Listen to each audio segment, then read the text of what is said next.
latinoamericanos, que me parece excelente, es no consultar más. No consultar más. Se consulta con la ciudadanía, se consulta con el pueblo, se consulta en referéndum, se consulta en el voto, con el voto. Como dice Alicia Entel, deben ser muchos los medios todavía en nuestra América que piensan que ellos son los grandes electores, los que deciden quién es ministro, quién es presidente. Lamentablemente, no les falta razón, aprecia uno en múltiples ocasiones. Pero ahora vamos a mostrarles algo que nos deja muy bien para irnos a la pausa, que es un presidente de nuestra América Latina, Evo Morales, confrontando con la CNN, dándole una verdadera clase. Uno se pregunta, ¿cómo hace ese periodista? ¿Qué culpa de sus errores, de su posicionamiento, de su falta de respeto frente a un presidente tiene que sobrellevar lo que Evo le dice para terminar de una manera que casi enternece lo que vamos a ver ahora hacia la primera pausa del programa? Estás en Bolivia, no estás en Estados Unidos. Por supuesto. Estados Unidos tantas veces me humillaron, tantas veces tergiversaron, tantas veces inclusive inventaron. Una vez quise aclarar, de CNN no me dejaron. ¿Qué dijeron? Alianza, ¿no? Un terrorista con un narcotraficante. Le ponen la fotografía del expresidente de Irán y como fotografía. Personalmente he visto, he pedido aclarar, nada. Así me humillan, así me ofenden. Y cuando usted se ha suspendido una entrevista, se queja la prensa. Yo nunca me quejé, me aguanté. Esa es nuestra diferencia. Claro, entre periodistas se protegen, pero yo no tengo esa posibilidad. Y cuando quiero aclarar, ni me dejan aclarar. Cuando reclamo, tampoco quieren a veces corregir. Ahora sabemos CNN a quién representa. Sé que usted que representa. Sé por qué también se ha escapado de Cuba hacia Estados Unidos. Pero, eso no está en debate, por supuesto. Presidente, entonces un medio habla de que cómo me he escapado de Cuba. Déjeme hablar, por favor. Ajá. ¿No? Déjeme hablar. Sé que también usted representa al imperio y no a los pueblos. Sé que usted representa las estructuras del sistema capitalista, imperialista. Tiene derecho, es un derecho. Acá también ese derecho es respetado. No ha representado, no ha nacido, ni representa ni defiende a los pueblos. Esa es nuestra diferencia. No represento al imperialismo y créame que me siento tan latinoamericano como usted. Pero quiero decirle, le traigo un regalo. Yo vengo con la mejor de las intenciones. Este es mi primer libro. Ahí se lo dejo para cuando usted pueda darle una ojeada.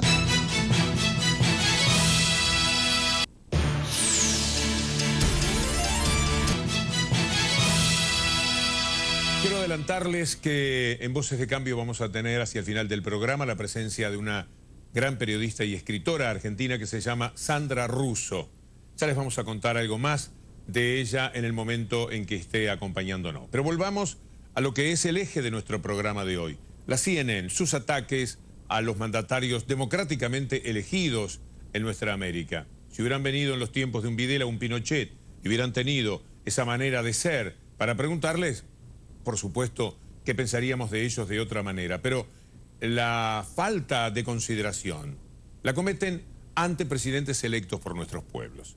Lo que viene ahora se refiere a la ideología que hay detrás de la CNN.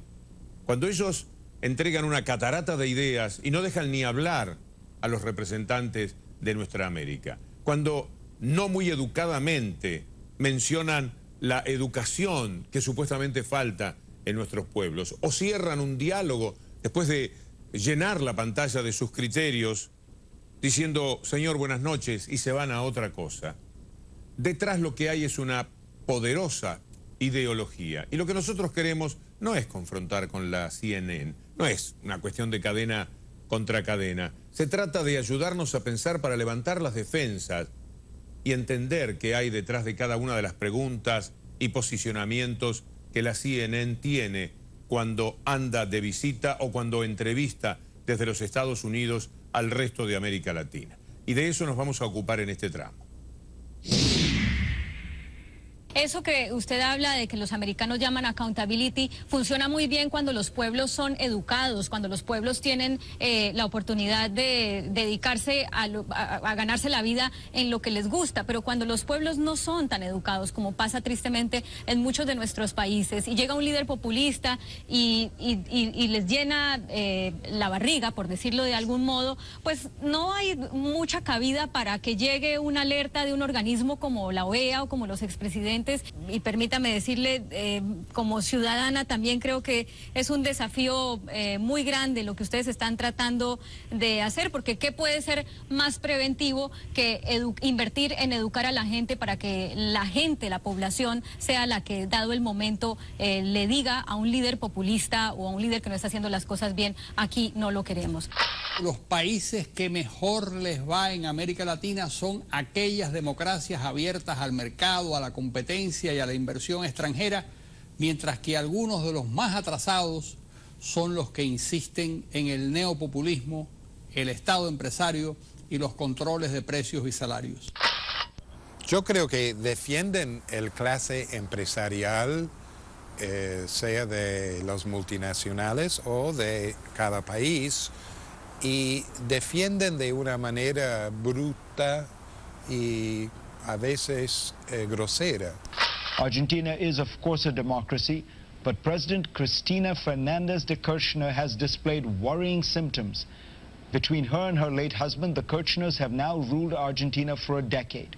In recent months, Cristina Fernández has clamped down on the media, floated rumors of amending the constitution to run for a third term. She's building a cult of personality. Don't cry for me, Argentina. Fashioning herself after Evita, the populist widow of the former President Perón, made famous on stage and screen. Argentina's attempt to mirror a failed state like Venezuela tells a larger story. Look at this map of Latin America from a great article in the Wall Street Journal this week. On the left in green, you have the countries that are facing the Pacific. Mexico, Peru, Chile, and Colombia are among the countries opening up their economies to great success. On the right in red, you see the opposite. Countries that face the Atlantic, Brazil, Argentina, Venezuela, are closing their economies and resorting to populism. The countries in green are projected to grow nearly twice as fast in 2014 as the countries in red. ¿Cómo dibujaron ese mapa? ¿Cómo lo colorearon? ¿Cuáles son los criterios que emplearon? Seguramente ideológicos. De eso se trata este programa. De saber qué hay detrás de las noticias, de las preguntas, de las consideraciones, de las opiniones. Son una abstracción. Ellos están construyendo también sus ideas. Y nosotros tenemos que saber desde qué lugar nos hablan. Y después adoptar puede ocurrir. Muchos de ustedes a lo mejor pueden estar de acuerdo, ¿cómo no?, con lo que nos están diciendo. Pero siempre lo importante es saber desde qué lugar está hablándonos un periodista o una cadena de información, que parece muy sobria, muy netamente informativa, y sin embargo tiene una poderosísima ideología detrás. Los medios hablan a través de sujetos. Los medios no son una abstracción. Los medios son grupos económicos concentrados que a su vez tienen personajes que trabajan para ellos y que estudian mucho cómo meterse en la vida privada y en la sensibilidad de las personas. Cuando un periodista dice, ¿vos por qué tenés que cuidar los precios? ¿Vos por qué tenés que ir al supermercado? Eso no te corresponde. Está haciendo un trabajo de zapa en contra de la ciudadanía, en contra de los derechos ciudadanos. Pero como se lo dice en un tono coloquial, en un tono de, ay, pero ¿por qué vos te tenés que ocupar de eso también? No te ocupes, le está en realidad cercenando un derecho, pero en la ilusión diciéndole, podés circular. Es como dice Alicia Entel, exactamente como ella acaba de señalarlo.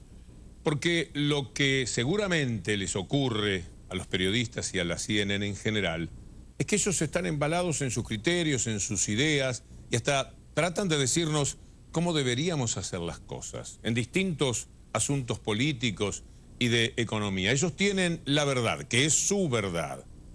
que aquí no en todos los países es aceptada. Los que tienen un criterio progresista, naturalmente, no se pueden valer, no van a ir a beber de la fuente de la ideología de la CNN. Es muy difícil que eso ocurra.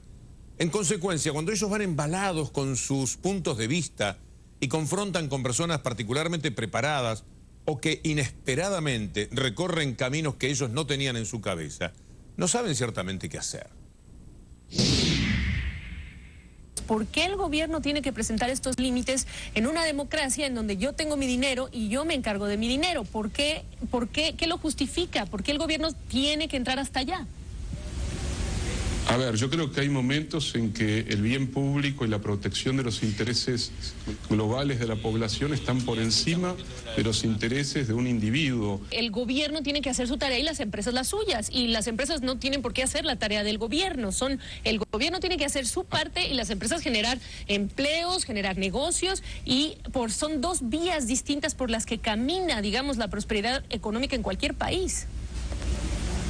Esa es su visión, es su naturalización de una ideología económica que ha llevado a Europa a una crisis monumental. Una inflación, pero hay una inflación de dos dígitos. Y con sí, pero al mismo tiempo hay una... Sí, pero en Argentina existen paritarias, convenios colectivos, los sindicatos negocian con las respectivas cámaras empresariales, los salarios siguen manteniendo su poder adquisitivo.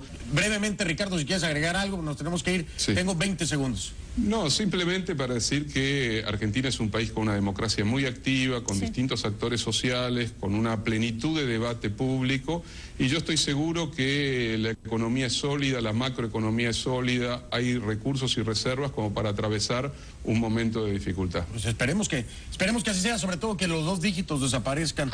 Ya sabes que desde el oficialismo de la isla es bastante renuente a hablar con la prensa independiente, al igual que otros gobiernos. Y a propósito de eso, déjame preguntarte, ¿por qué crees que al gobierno cubano le incomoda en general hablar con la prensa del mundo?